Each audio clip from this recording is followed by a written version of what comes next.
Hello குட்டீஸ், welcome to நன்மை பலகேல் YouTube channel.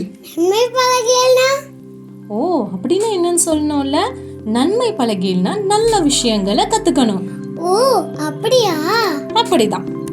சரி, இப்போ ஒரு நல்ல விஷயத்தை கத்துக்கிறதுக்காக ஒரு சின்ன கதை கேட்கலாமா? கேட்கலாமே. ஒரு சின்ன கிராமத்துல சுந்தரன் ஒரு மாணவன் இருந்தானா. அவன் ரொம்ப புத்திசாலியா.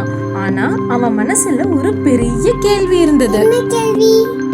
நான் எல்லாத்தையும் கத்துக்கிறேன், ஆனா கடவுள், அறம், நன்றி இது எல்லாம் உண்மையா தேவையான உனக்கு ஒரு டவுட் இருந்ததாம். ஒரு நாள் சுந்தரன் ஆசிரியரிடம், ஆசிரியரே, ஏன் திருக்குறள் கடவுள் பற்றிய குரலோட தொடங்குது? கல்வி, அறம் பற்றி தொடங்கிருக்கலாமேன்னு கேட்டானா. ஆமால.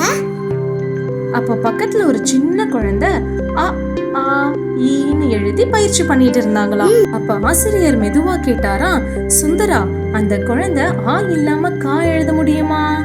முடியாதுன்னு சுந்தரன் சொன்னானா. அப்படியா? அதேதான் வாழ்க்கையும்.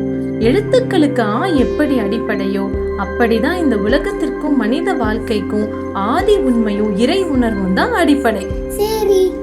கடவுள் என்பது ஒரு வடிவம் மட்டும் அல்ல, நன்றி, ஒழுக்கம், அறம், உண்மையும் தான். சுந்தரனுக்கு உண்மை புரிஞ்சதும், ஆசிரியரே, ஆ இல்லாமல் எழுத்தில்லை, ஆதி உண்மை இல்லாமல் வாழ்க்கை இல்லைன்னு சொன்னானா. அப்போ இருந்து சுந்தரன் அறிவோட சேர்ந்து அறத்தையும் வளர்த்தானா. சுந்தரனோட வாழ்க்கை ஒரு நல்ல நூலா மாறிச்சா. இந்த கதையிலிருந்து நம்ம என்ன தெரிஞ்சுக்கிட்டோம்? அகரம் போல அறமே வாழ்க்கையின் தொடக்கம். இத உணர்த்துறதுக்கு தான் திருவள்ளுவர் அவரோட முதல் குறளா அகர முதல்ல எழுத்தெல்லாம் ஆதி பகவன் முதற்றே உலகுன்னு ஆரம்பிச்சாரு.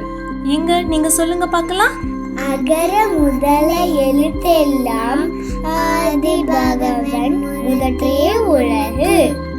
இந்த வீடியோ உங்களுக்கு பிடிச்சிருந்தா லைக் பண்ணுங்க, ஷேர் பண்ணுங்க, மறக்காம சப்ஸ்கிரைப் பட்டனை கிளிக் பண்ணிருங்க. Thank you.